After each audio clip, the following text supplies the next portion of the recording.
الحمد لله وكفى والسلام على عباده الذين اصطفى أما بعد أعوذ بالله من الشيطان الرجيم بسم الله الرحمن الرحيم وإلهكم إله واحد لا إله إلا هو الرحمن الرحيم قال الله تعالى والذين اتخذوا من دونه أولياء ما نعبدهم إلا ليقربونا إلى الله زلفى إن الله يحكم بينهم فيما هم فيه يختلفون اور وہاں قال علیہ الصلوۃ والسلام.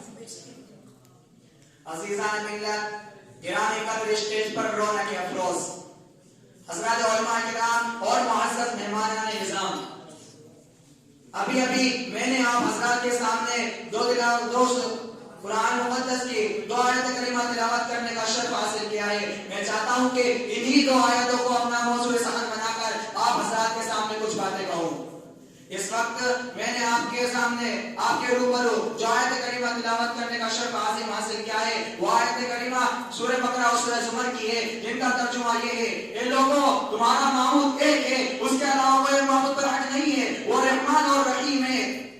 اور وہ لوگ جنہوں نے وحدہ لا شریک اللہ کو چھوڑ کر دوسروں کو اپنا ولی اور کارساز بنا لیا، وہ یہ کہتے ہیں کہ ہم اس کی عبادت صرف اس لیے کرتے ہیں تاکہ یہ ہمیں اللہ کے قریب اور نزدیک کر دے.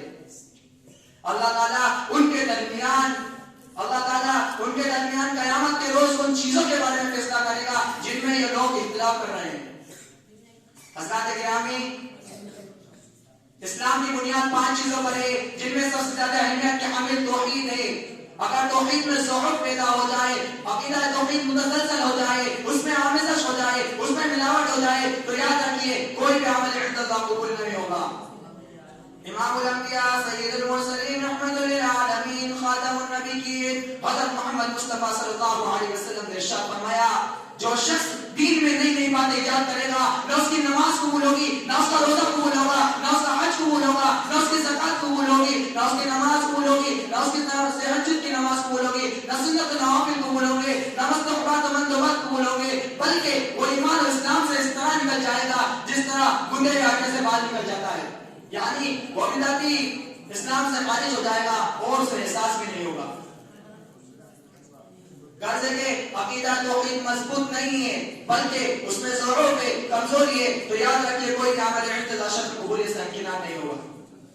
چاہے آپ دنیا کے اعتبار سے لوگوں کی نظروں میں کتنے ہی تہجد گزار کیوں نہ ہو، چاہے آپ سنت و نوافل کے پابند کرنے والے ہی کیوں نہ بن جائے، لیکن کوئی بھی عمل ابتدا قبول نہیں ہوگا.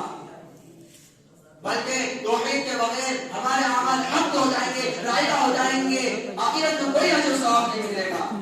یہی وجہ ہے کہ امام الانبیاء، یہی وجہ ہے کہ حضرت آدم علیہ السلام سے لے کر امام الانبیاء محبوب کبریا رسول اللہ صلی اللہ علیہ وسلم نے ارشاد فرمایا. یہی وجہ ہے کہ حضرت آدم علیہ السلام سے لے کر امام الانبیاء محبوب کبریا رسول اللہ صلی اللہ علیہ وسلم تک بے شمار انبیاء کے نام آئے، لیکن تاریخ شاہد ہے، قرآن و سنت اس بات پر بین ثبوت ہے کہ ہر نبی کی دعوت ایک تھی، ہر نبی کا پیغام ایک تھا، ہر نبی کا مشن ایک تھا، ہر نبی کا طریقہ دعوت ایک تھا. میرے دوستوں، وہ کون سی دعوت تھی، وہ کون سا مشن تھا، وہ کون سا پیغام تھا؟ وہ مشن عقیدہ توحید کا مشن تھا، وہ پیغام عقیدہ توحید کا پیغام تھا، وہ دعوت عقیدہ توحید کی دعوت تھی. اس پیغام کی اشاعت کے لیے، اس دعوت کو عام کرنے کے لیے، اس عقیدہ توحید کو پھیلانے کے جرم میں حضرت بلال حبشی رضی اللہ، حضرت ابراہیم علیہ السلام کو آگ میں ڈالا گیا، حضرت جرجس علیہ السلام کو آلو سے چیرا گیا، حضرت جرجس علیہ السلام کو آلو سے چیرا گیا، حضرت زکریا علیہ السلام کو کھولتے تیل میں ڈالا گیا، حضرت موسیٰ علیہ السلام پر ظلم و ستم ڈھایا گیا، حضرت عیسیٰ علیہ السلام کو سولی پر لٹکانے کی تدبیریں کی گئی. اسی توحید کو مضبوطی سے تھامنے کے جرم میں، اسی توحید کو مضبوطی سے تھامنے کے جرم میں حضرت بلال حبشی کو تپتی ہوئی ریت پر لٹا کر سینے پر چٹان کو رکھا گیا. اسی توحید کو مضبوطی سے تھامنے کے جرم میں حضرت عمار کو انگاروں پر لٹایا گیا. اسی توحید کو مضبوطی سے تھامنے کے جرم میں حضرت سمیہ رضی اللہ عنہ کو امقدہ کو جیل نے شرمگاہ پر نیزہ مار کر شہید کر دیا. الغرض اسی توحید کو مضبوطی سے تھامنے کے جرم میں ہمارا انبیاء کرام نے اتنی بڑی بڑی قربانیاں پیش کی ہیں جن کا ہم آج بھی تصور نہیں کر سکتے. بدر کے میدان میں 14 صحابہ شہید ہوئے. مضبوطی سے تھامنے کے جرم میں.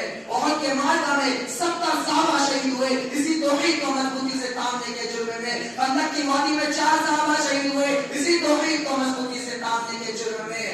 صلح حدیبیہ کے راستے میں 60 صحابہ شہید ہوئے اسی توحید کو مضبوطی سے تھامنے کے جرم میں. بدر حیان کے قبیلے میں 10 صحابہ شہید ہوئے اسی توحید کو مضبوطی سے تھامنے کے جرم میں. بیعت معونہ کے راستے میں 70 صحابہ شہید ہوئے اسی توحید کو مضبوطی سے تھامنے کے جرم میں. حضرت ابی رضی اللہ عنہ کو سولی پر لٹکایا گیا اسی توحید کو مضبوطی سے تھامنے کے جرم میں. حضرت حمزہ رضی اللہ عنہ کے جگر کو چبایا گیا اسی توحید کو مضبوطی سے تھامنے کے جرم میں.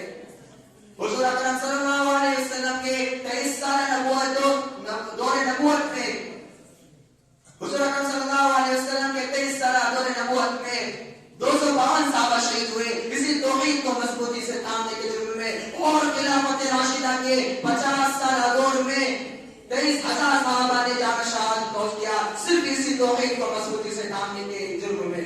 گھروں سے بے گھر ہوئے، بچوں کو یتیم کیا، بیویوں کو بیوہ کیا، صرف عقیدہ توحید کو عام کرنے کے لیے، مسئلہ توحید کو سمجھانے کے لیے سب کچھ قربان کر دیا، سب کچھ قربان کر دیا، لیکن عقیدہ توحید کو نہ چھوڑا. کیونکہ